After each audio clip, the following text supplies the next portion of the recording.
অকাট্য যুক্তি তৃণমূল কংগ্রেসের জন্য। কাউন্টার কি করে করবেন? আমি একদম প্রথমেই বলি 30 নম্বর পয়েন্ট 282 পাতায় সুপ্রিম কোর্টের তত্ত্বাবধানে ডিভিশন বেঞ্চ যে রায়টা দিয়েছিল তাতে 30 নম্বর পয়েন্টটায় এসএসসি পরিষ্কার হলফনামা দিয়েছিল 3টে। SSC had no material to disbelieve the data supplied by CBI, অর্থাৎ কিছু ছিল না। দ্বিতীয় পয়েন্ট 197 পয়েন্টে পরিষ্কার রাজ্য সরকার 3 মূর্তি এই পুরো অ্যাপয়েন্টমেন্টের প্রসেসে 3 মূর্তির অন্যতম মুখ হচ্ছে পশ্চিমবঙ্গ সরকার, আরেকজন recommended authority SSC, appointment authority board. সরকার বলেছে ব্যাপক ইরেগুলারিটিসগুলো হয়েছে, আমি জানি না, আমার দ্বারা সম্ভব নয়। রাজ্য বারবার, এসএসসি বারবার বাক কমিটির সুপারিশে বলেছিল মুখ্যমন্ত্রীর নির্দেশে যে 1 মেম্বার কমিটি তৈরি হয়েছিল শান্তিপ্রসাদ সিনহা, সেটা বেআইনি। না বলছো বলে একদম সুপ্রিম কোর্ট কিন্তু একটাবার বলেনি। আচ্ছা এবার ময়ূর 5000 চাকরি যোগ্য হাওয়াতে ভাসিয়ে দেওয়া। হঠাৎ করে আজকে দুপুরবেলা বলা হলো না মাননীয় 7000। তো কোর্ট বলছে কাগজ কোথায়? না 7000 যোগ্য।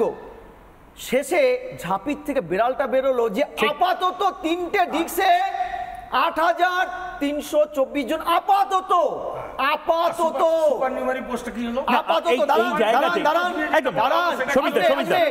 আসবে। ঝন্টুদা এই যে স্যার যে কথাটা বলছিলেন, জাস্টিস মুখার্জি যে কথাটা বলছিলেন, সরকারি চাকরির প্রতি অনাস্থা চলে আসছে চিফ জাস্টিস বলছে। এবার শোনো কি অবজারভেশনটা কি ভয়ানক। 166 3 নম্বর ধারায় রুলস অফ বিজনেস, সংবিধানে একটা পয়েন্টে পরিষ্কার বলা হচ্ছে রুলস অফ বিজনেসে কোনো ক্যাবিনেট এমার্জেন্সি পিরিয়ডে ছাড়া, এমার্জেন্সি পিরিয়ড মাইন্ড করো, এমার্জেন্সি পিরিয়ডে নিজের ক্যাবিনেট, বিরোধী দলনেতা, পাবলিক অ্যাকাউন্টস কমিটি, ফিনান্স কমিটিকে কনফিডেন্সে নিয়ে এমার্জেন্সি পরিস্থিতিতে চাকরির জন্য এই ধরনের সুপারনিউমারি পোস্ট তৈরি করতে পারে। আদারওয়াইজ 166 3 নম্বর ধারায় কোনোভাবে এটা করতে পারে না। আরেকটা 164 এইচের 2 ধারায় বলা হচ্ছে কালেক্টিভ রেসপন্সিবিলিটি যদি করে, এটা আমার নয়, সুপ্রিম কোর্ট আজকে অবজারভেশনে বলেছে, আমার কাছে অর্ডারটা দেখুন, সুপ্রিম কোর্ট বলেছে এবং এই মামলাটা সিবিআই কে বলেছে সুপারনিউমারি পোস্টে তদন্ত চালিয়ে যেতে। এটা মাথায় রাখতে হবে ঝন্টুবাবু, পুরো ক্যাবিনেটকে কিন্তু বলেছে তথ্য ইনফরমেশন করতে পারবে। ঝন্টুবাবু একটা তথ্য দেন, সুপার নিউমারি পোস্ট এইটাতে একটাও নিয়োগ হয়নি। না আমি বুঝলাম আমি দুজনকেই থামাচ্ছি, তাদের কার্যত অপরাধী হিসেবে চিহ্নিত করেছে। ঠিক আমি দুজনের কথাই মানছি। আমি সমিতদা ঝন্টুবাবু সমীরবাবু দুজনকেই আমি থামাচ্ছি। তার কারণ আমি সারাদিন ধরে এগুলো শুনেছি, বাংলার মানুষও শুনেছে, কে ঠিক কে ভুল সেগুলো থাকবে। কিন্তু শারদত্ত বাবুর কাছে, উনি ডাক্তার চিকিৎসক, উনি অনেক বছর পড়াশোনা করেছেন, উনি পড়াশোনা করে যখন উনি ডাক্তারিটা পেলেন, আমার ধারণা ওনার বাড়ির অনেকেই, আমার বাড়িতেও বহু চিকিৎসক আছে, মিষ্টি খাইয়েছে, গোটা ফ্যামিলি একসাথে গেট টুগেদার করেছে।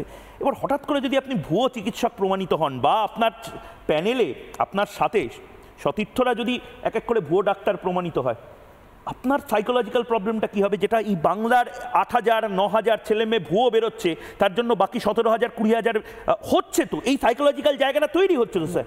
না এই 8000 এর মধ্যে সবাই শিক্ষক নয়, গ্রুপ সি গ্রুপ ডিও আছে, এটা মাথায় রাখতে হবে। সরকারি চাকরি সেই অনাস্থাটা কিন্তু ঠিক হচ্ছে না, একদম এই অনাস্থাটা আনা হয়েছে তো। তার মানে শুনেনি প্রাক্তন বিচারপতিকে আমি একটা কথা বলি, যে কথাটা উনি বললেন আমার খুব ভালো লাগলো শুনতে।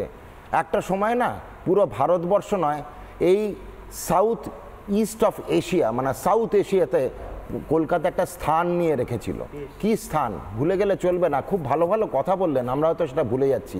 আজকে তৃণমূল সরকারের প্রশাসনে এই জিনিসগুলো মাথা থেকে উড়ে গেছে, কেন ইতিহাস জিনিসটা আমরা আর ভুলে যেতে চাইছি, কেন যা ইতিহাস তৈরি হচ্ছে বিগত 10 বছরে, ইতিহাস বাচ্চা ছেলেমেয়েরা ভুলে গেছে। প্রথম হাইকোর্টও কিন্তু কলকাতায়, ভুলে গেলে হবে না। ভারতবর্ষের প্রথম হাইকোর্ট কলকাতায়, ভারতবর্ষের প্রথম medical college Kolkata medical college. আমি গর্বিত, আমি সেই কলকাতা মেডিকেল কলেজেরই প্রাক্তনী। ভারতবর্ষের কিন্তু প্রথম রেল ব্যবস্থা হয়েছিল পশ্চিম প্রান্তে, প্রথম ট্রাম ব্যবস্থা হয়েছিল কলকাতা শহরে, প্রথম মেট্রো ভারতবর্ষের কলকাতা শহরে, ভারতবর্ষের প্রথম ইউনিভার্সিটি, কলকাতা ইউনিভার্সিটি বলে ভুল করবেন না, শ্রীরামপুর সেনেট 1860 সালে উইলিয়াম ক্যারি তৈরি করেছিলেন শ্রীরামপুর সেনেট। এই যে গরিমা, এই যে মর্যাদা বাঙালি পেয়েছে, এই যে শিক্ষা এবং প্রযুক্তির প্রথম ইউনিভার্সিটি দেখতে গেলে এগুলো ভাবুন, এর যে একটা লিগেসি ছিল, এই লিগেসিটা কিন্তু বিগত 10 বছরে, এক দশকে একঘায়ে শেষ করে দিয়েছেন আমাদের এই প্রশাসন। প্রশাসনের নাম আমি নেব না, খালি ভাবুন বাঙালি হিসেবে আমি লজ্জিত। আমি বাঙালি হিসেবে অতটাই গর্বিত ছিলাম যে এশিয়ার নয়, ভারতের নয়, বিশ্বের সর্ববৃহৎ রাজনৈতিক দলের প্রতিষ্ঠাতাও কিন্তু একজন বাঙালি, শ্যামাপ্রসাদ মুখার্জি। আমি সেদিক থেকে প্রচণ্ড গর্বিত যে বাঙালিরা এই জায়গায় গেছে। আজকে কি অবস্থা? আজকে চিফ জাস্টিস অফ ইন্ডিয়া, তার জজ সাহেব, তিনি তার রুমে বসে বলছে সিস্টেমিক ফ্রড, নট সিস্টেম্যাটিক, কথাটার মধ্যে অনেক তফাৎ আছে, কিন্তু ওনার কথাটা হচ্ছে সিস্টেমিক ফ্রড, মানে কি পদ্ধতিগত জালিয়াতি, মানে জালিয়াতিটাকে একটা সিস্টেমের মধ্যে নিয়ে চলে এসছে রাজ্য সরকার। রাজ্য সরকার মানে সরকারি চাকরি বা পাবলিক সার্ভেন্টসের মর্যাদাটা না সাংঘাতিক। লোকে সারা জীবনের স্বপ্ন দেখে আমি সরকারি চাকরি পাবো। এই যে সরকারি চাকরি, তার সম্মানটা কোথায় ছিল? আজকে সরকারি চাকরি যারা করছে তাদের সম্মানটা কোথায়? যে গল্পটা বললো, আমার সামনে গতদিন আগে একজন স্কুল শিক্ষক বসেছিলেন, আমি জিজ্ঞেস করলাম, তার মা আমার পেশেন্ট, যে ভাই আপনি কি করেন? বলে জিজ্ঞেস করবেন না। আমি বললাম ভাবা হয়তো কিছু করে না, বেকার, তাই আমি জিজ্ঞেস করলাম। লাস্টে বললাম না আপনি কি করেন সেটা একটু বলুন। বলো আমি যদি বলি না তখন আপনি জিজ্ঞেস করবেন কবে চাকরিতে ঢুকেছে। আমি বললাম কি? বলো না আমি আসলে শিক্ষক, কিন্তু ভুয়ো নয়, 14 আগে।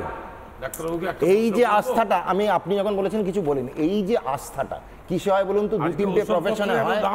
ডাক্তারির সঙ্গে যেরকম চিকিৎসকের সঙ্গে যে চিকিৎসা নিচ্ছে তার আস্থা থাকে, শিক্ষকের সঙ্গে তার যে পড়ুয়া ছাত্রটা তার আস্থা থাকে। আজকে সেই সমাজ আস্থাটা রাখে কিছু কিছু প্রফেশনের মধ্যে, তার মধ্যে অন্যতম হচ্ছে শিক্ষক। কেন আমারও স্কুলের মাস্টার মশাই ছিল, তবে তার কাছে পড়াশোনা শিখে আজকে আমি ডাক্তার হয়েছি, এবং এই আস্থাটা আজকে ভেঙে দিয়েছে।